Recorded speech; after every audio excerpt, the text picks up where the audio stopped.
Hebu fikiria, kuna majenerali wazuri, halafu kuna wale wakubwa, na kisha juu ya wote kuna jina moja tu, Khalid bin Walid.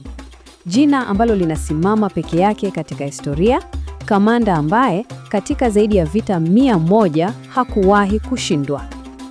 Haya maneno aliyowaambia Waajemi yanatosha kabisa kukupa picha ya jinsi alivyokuwa. Yaani, hii haikuwa tu tisho la maneno, hapana. Ilikuwa ni ahadi. Ilikuwa inaelezea msingi hasa wa jeshi lake, watu ambao hawakuogopa kifo, wakipambana na wale waliong'ang'ania maisha kwa udi na uvumba. Sasa, hili ndilo swali letu kuu leo. Ilikuwaje mtu mmoja akabadilika kutoka kuwa adui mkubwa kabisa wa Uislamu hadi kuwa upanga wake mkuu? Na ni jinsi gani mbinu zake za kijeshi zilichora upya kabisa ramani ya dunia? Cha kushangaza ni kwamba hadithi ya Khalid haianzi akiwa upande wa Waislamu. La hasha, ni kinyume chake kabisa. Ili kumwelewa shujaa huyu, lazima kwanza tumwelewe alivyokuwa kama adui. Unajua, Khalid hakuwa mtu wa mtaani tu. Huyu alikuwa kama mwanamfalme wa Makka.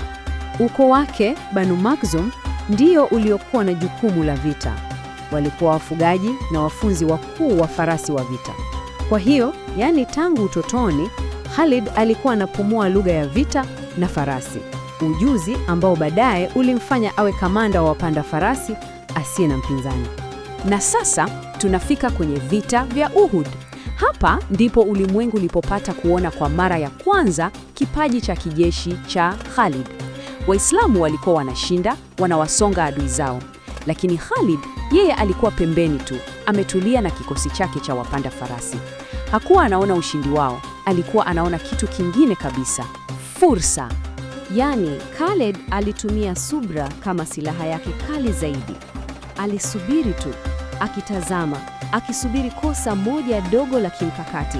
Na punde tu wapiga mishale wa Kiislamu walipoacha ngome zao za juu ili wakusanye ngawira, boom! Huo ndio ulikuwa wakati wake. Aliwaongoza wapanda farasi wake kwa kasi ya umeme kuzunguka mlima, akawashambulia Waislamu kutoka nyuma na kugeuza ushindi wao kuwa maafa makubwa.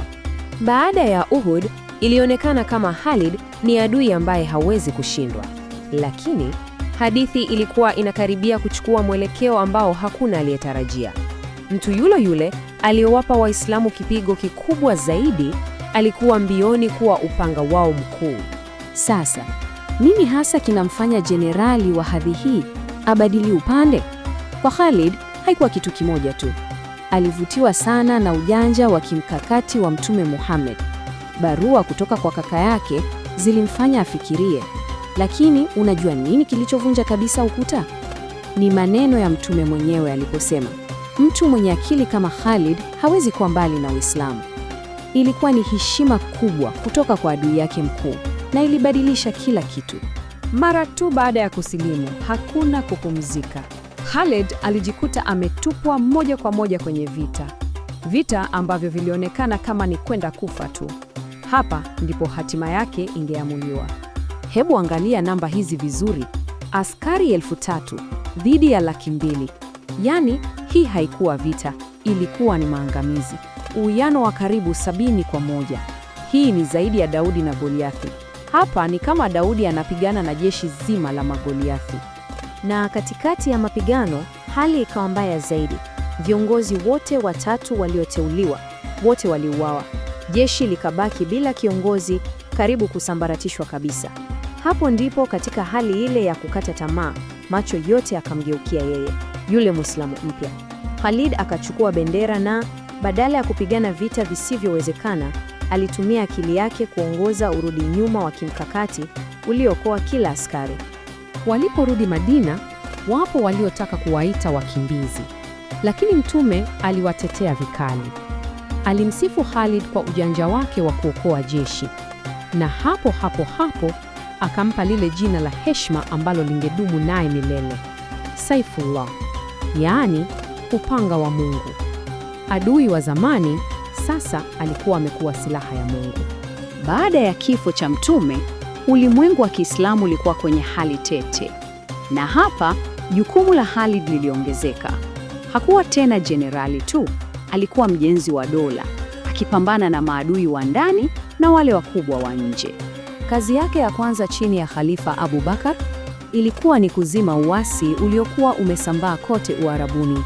Kwenye vita vya Ridda, alikabiliana na manabii wa uongo, hasa kwenye vita vikali vya Yamama, na akafanikiwa kuunganisha tena rasi ya Arabia chini ya bendera moja. Na baada tu ya kuunganisha Arabia, kasi yake ilikuwa ya ajabu. Hakupoteza muda. Kwanza alivamia dola ya Uajemi. Halafu kwa ujasiri ambao haujawahi kuonekana, akalivusha jeshi lake jangwa kavu lisilo na maji kwenda kuwashtukiza Warumi. Hebu fikiria hili. Anapigana na dola mbili kubwa za dunia kwa wakati mmoja. Na anashinda. Ushindi wake haukutegemea nguvu pekee, bali akili tupu.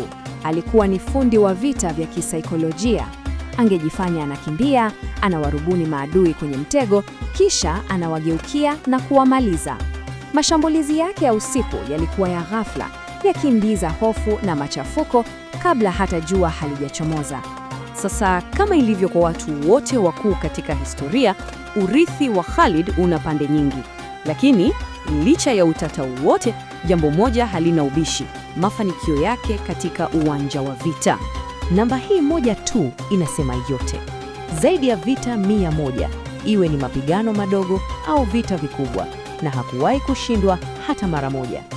Hii ni rekodi ambayo hajawahi kufikiwa katika historia nzima ya wanadamu. Huu ndio urithi wake. Khalid hakuwa tu jenerali, alikuwa ni game changer. Alichukua jeshi dogo la jangwani na kulitumia kutikisa misingi ya dola mbili zenye nguvu kuliko zote duniani wakati huo. Ufundi wake wa kutumia saikolojia na kasi ya ajabu ulibadilisha kabisa sheria za vita. Na ndiyo maana hadi leo mbinu zake bado zinafundishwa vyuoni.